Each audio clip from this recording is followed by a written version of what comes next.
What up, everybody? Pauper MTG with Dan and Rob coming back at you from a bit of a hiatus with this Halloween spooky graveyard burn deck. We are playing this on Halloween, so naturally we're playing the spooky graveyard burn. Spooky graveyard burn. Kicking this bad boy off, we got 19 lands. We got a bunch of islands. We have one Izzet Boilerworks. When it enters the battlefield, it comes into play tapped. You have to return a land you control to its owner's hand, but whenever you tap it, you add one blue, one red to your mana pool, which is great because this is a blue-red deck. Yeah, and I mean, lets you keep, you got a two-lander. I mean, this is effectively the third land, so you don't even have to worry about it. Amazing. Then we got some mountains, one full art, the rest not. And 4 Swiftwater Cliffs, comes into play tap, gain a life. This combos with Boilerworks. Makes yeah, exactly, you can gain more life. Boom.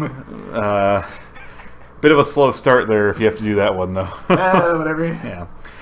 Moving on to real cards, we got 3 Mental Note, 1 blue instant. Put the top 2 cards of your library into your graveyard, then you draw a card.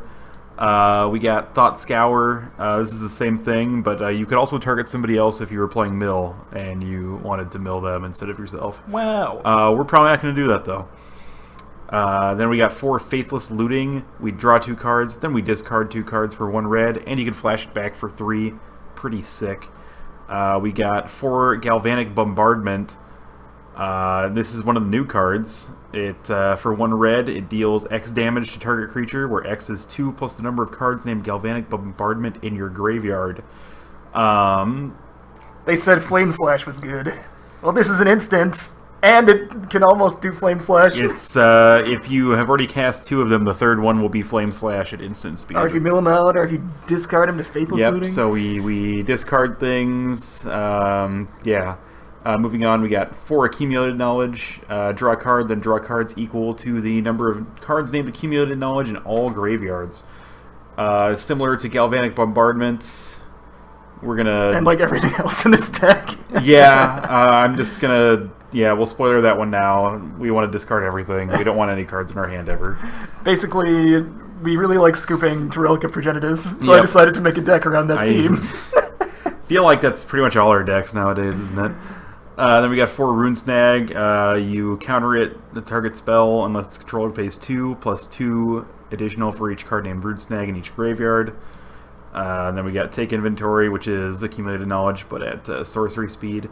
And it's only cards named Take Inventory in your graveyard. So if someone else is playing Take Inventory, things don't get quite as crazy there. Damn. I know. I really want to see us get into a crazy Accumulated Knowledge battle with somebody one day, but it's probably never We're waiting, gonna happen. guys. We've been talking about this for months now. I haven't seen anyone play Accumulated Knowledge against me yet. So, I mean, step your game up, Pauper community. Come on. Pauper Fox, you need to make a Decktech that involves fucking Accumulated Knowledge, because I'm getting tired, man. I'm tired of it. Very tired.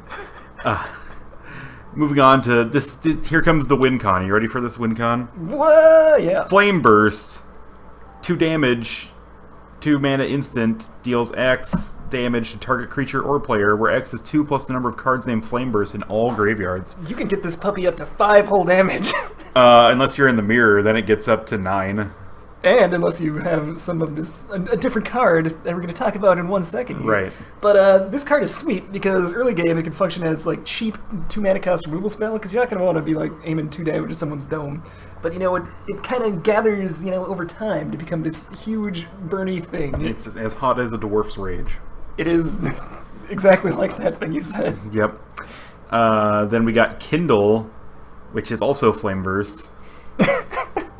Look at how scared he is. He's getting kindled. I think he's just like, oh god, I'm melting. I don't know if he's scared. I think he's mostly in pain. Do you think this is the Chris Wadden promotional card? Shout outs to my boy! Yeah, get the flame pants. Anyway. Soon to become a flame shirt. Flame body. The Human Torch, they call it. Alright. Moving on, we got 4 Pardic Firecat. What? A creature in this deck? That seems unlikely. This is a 2/3 for 4 with haste, but if it's in a graveyard, it counts as a flame burst, essentially.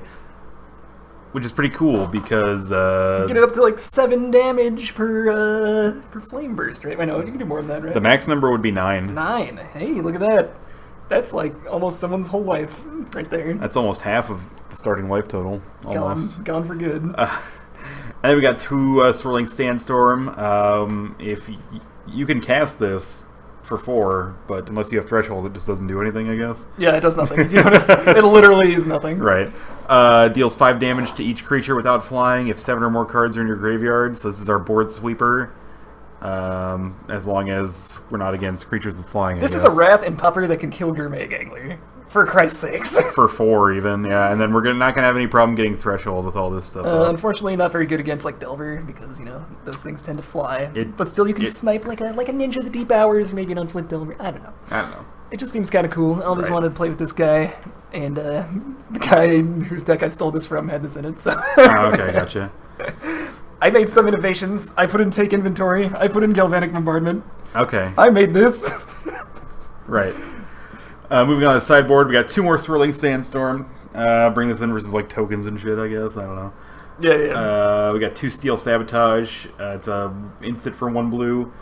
You counter an artifact spell or return an artifact to its owner's hand. If you don't like artifacts, I guess this is what you want. Yeah, I mean, this goes in against Affinity, and like, ideally we don't want Relic ever even hitting the table.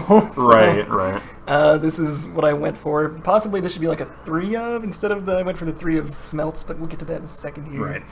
Then we got 3 Pyroblasts, 1 red, choose 1, destroy target permanent if it's blue, counter target spell if it's blue. We got 4 Hydroblasts, choose 1, counter target spell if it's red, destroy target permanent if it's red. We got 3 Smelts, just 1 mana, destroy target artifact. That's really all you need, I guess. Yeah, it blows up artifacts all day. And then we've got our Lonely Dispel. For 1 mana, you counter an instant spell. So yeah, that's this is pretty spooky. The flaming cat comes back from the dead to flame burst you after we do whatever the fuck is going on in this picture, and to ourselves even. This is horrifying. God, this is truly the spookiest tech. Some guy just like rips a scroll out of our heads or something. I don't know. And then we burn down a church. That's Pauper MTG Halloween. What do you think, Rob? Sounds like Dan's fan fiction is coming along nicely. On that note, we'll see you for matches.